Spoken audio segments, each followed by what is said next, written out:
नमस्कार। आप देख रहे हैं 4 PM और मैं हूं अभिषेक मिश्रा। देखिए, लोकसभा के चुनाव में बिहार में इंडिया गठबंधन को सीटें सिर्फ 9 आई हैं और एक निर्दलीय सांसद हैं पप्पू यादव। 10 सीटों का झटका लगा है एनडीए को। लेकिन आरजेडी को सिर्फ 4 सीटें आई हैं, लेकिन आरजेडी को आई सिर्फ 4 सीटें हैं।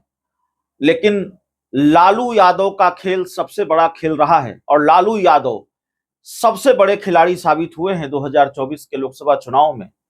और ये बात हम नहीं कह रहे हैं, अब ये बात कमोबेश एनडीए के नेता भी स्वीकार कर रहे हैं। जिस तरह से बात सामने आ रही है और जिस तरह के बयान सामने आ रहे हैं, उससे माफ कीजिएगा, उससे यह स्पष्ट होता है कि कितना बड़ा झटका लालू यादव के एक दांव से लगा है एनडीए गठबंधन को, कितना बड़ा नुकसान लालू यादव ने किया है और किस तरह का खेल लालू यादव ने खेला है।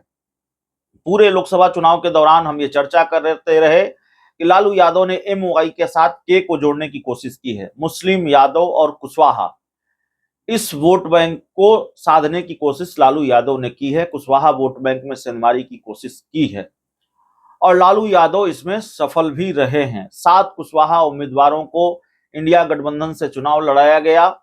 हालांकि 7 में से ज्यादातर चुनाव हार गए, लेकिन फिर भी ये बात साफ तौर पर निकलकर सामने आ रही है कि लालू यादव ने जो चाल चली, लालू यादव ने जो खेल खेला, उस खेल में एनडीए गठबंधन, एनडीए फंस गया, जेडीयू भाजपा फंस गई और इसका नुकसान, लालू यादव के इस खेल का भारी नुकसान उठाना पड़ा है।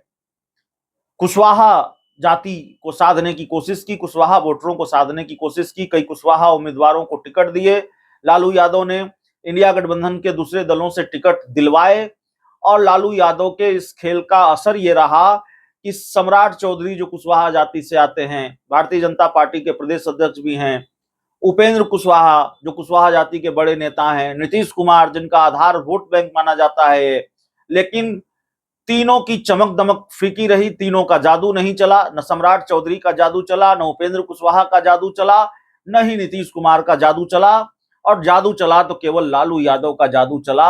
और लालू यादव के इस खेल ने 30 सीटों पर समेट दिया भारतीय जनता पार्टी को। कई सीटों पर लालू के इस खेल से नुकसान हुआ और ये बात जेडीयू भी अब स्वीकार कर रही है। जेडीयू के सांसद देवेश चंद्र ठाकुर का बयान सामने आया है। देवेश चंद्र ठाकुर कह रहे हैं कि कुशवाहा जाति के लोग स्वार्थी हो गए।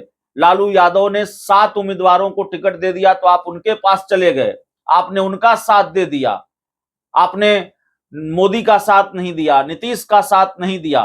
और अगर आप हमारे पास काम कराने आए और हम आपको कह दें कि उन्हीं कुशवाहा उम्मीदवारों के पास चले जाइए जिनको लालू यादव ने टिकट दिया था, तो आपको कैसा लगेगा। तो जेडीयू के सांसद भी ये मान रहे हैं कि लालू यादव ने 7 उम्मीदवारों को टिकट दिया तो कुशवाहा वोटर शिफ्ट हो गए इंडिया गठबंधन के साथ, आरजेडी के साथ। और उनकी भाषा में, उनके बयान में इस बात की तिलमिलाहट साफ तौर पर दिखी है आज।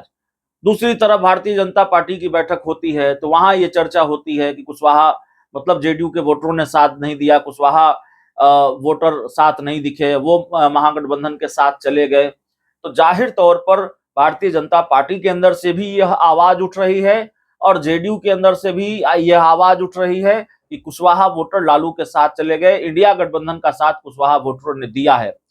तब तो ये बहुत बड़े खतरे की घंटी है एनडीए के लिए और इंडिया गठबंधन के लिए एक तरह से अच्छे संकेत है, शुभ संकेत हैं।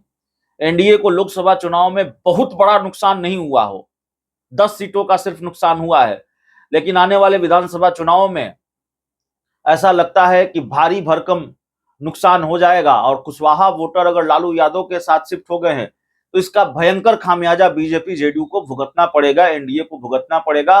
और शायद नीतीश कुमार, उपेंद्र कुशवाहा और सम्राट चौधरी भी लालू यादव के इस खेल से एनडीए को नहीं उबार पाएंगे, नहीं बचा पाएंगे। क्योंकि जेडीयू और बीजेपी में जिस तरह से बात हो रही है और जेडीयू बीजेपी जिस तरह से स्वीकार कर रही है कि कुशवाहा वोटर लालू यादव के साथ चले गए हैं लोकसभा चुनाव में, उससे ये बात साफ हो जाती है कि लालू यादव का खेल, लालू यादव की चाल कितनी कामयाब रही है 2024 के लोकसभा चुनाव में।